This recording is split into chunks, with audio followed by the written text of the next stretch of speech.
Hi, everybody. My name's Anthony. I'm a professor at Pima Community College. And to start, I'm going to read a poem by Elizabeth Robinson on ghosts, from her chapbook on ghosts, called Incident 4. And I'm reading it because I read it the other day. I thought it was beautiful, so I want to share it with you. Incident 4. Of course, I didn't know that she was dying when she was dying. I was alone. Everyone was asleep. I felt then that I needed all her books immediately by my side. I brought them into bed with me. We lay there warm and at ease together. I turned pages and read. I was suffused with pleasure. It was not excitement, but pleasure, keen contentment. This is how I felt that night. I fell asleep with a book open to the page that began A Beautiful Voyage. Perhaps the most unearthly of experiences is to feel so thoroughly at ease, so full with trust that for once the body is not a boundary that hems one in. Elizabeth Robinson. So I got a couple here. I'm going to read this one first. It's an untitled imagist poem. Stuff we saw around our house after we bought it. In the ceramic dish, we strained to see faded white lines left by ancient humans. A lone, forgotten plastic star lost on a half-painted ceiling. A water feature covered in dirt against the front of our house. Spiky purple cactus topped with green bulbs resting on white boards, bridging the cinder blocks beside the pool. Concrete puzzle pieces used, broken, buried, forgotten, and then uncovered in the backyard. 100 daddy longlegs scurrying through the forest like moth larvae skidding across the Hugh Norris Trail. An osprey dives into the lake.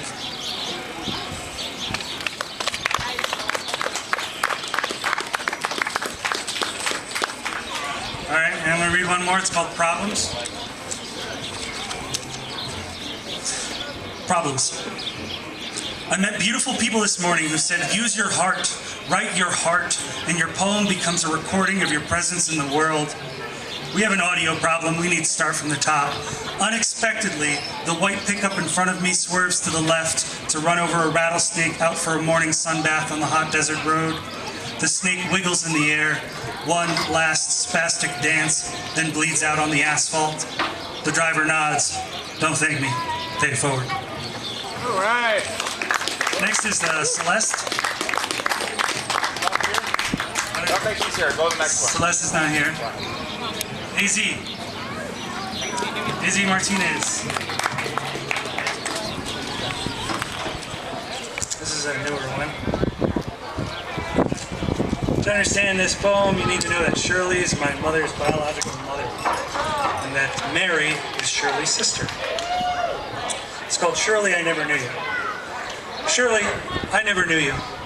The most I heard of you was on the deathbed of your sister, the woman who raised my mother, the woman I knew as Mum, your sister Mary.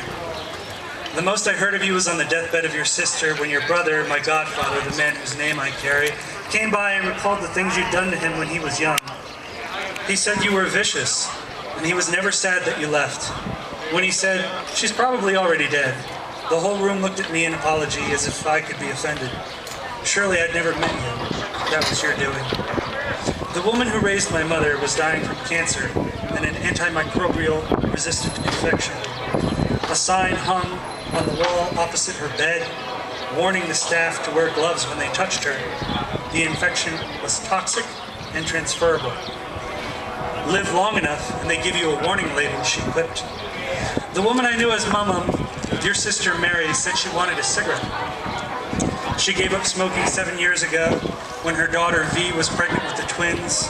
A sensible move, of course, but sitting bored, waiting in a hospice bed, staring at your own warning label, she didn't see much sense in it. I want a cigarette, she said, and privately to V later, I want to get laid. We laughed as if she was joking and brought her French fries from the diner down the street.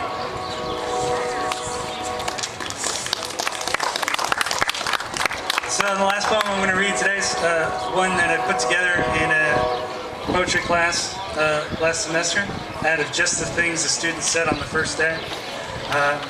It's called Incantation of Nightmare. This poem is a hybrid design. It gets good mileage. Get out of your poetry box and get to the buffet to taste and taste and taste different poets, the body of Keats, the blood of our young. Learn their language so you understand their metaphors, their autonomy. Find the inner necessity, for these are uncanny jellyfish moments filled with cyberpunk, sci-fi, machismo. F. Billy Collins. Sometimes I want to beat up a poem. I don't trust this language. We are meaningful, we are political, we are tribalizing.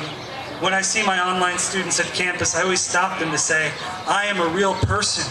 You are a real person. Thank you.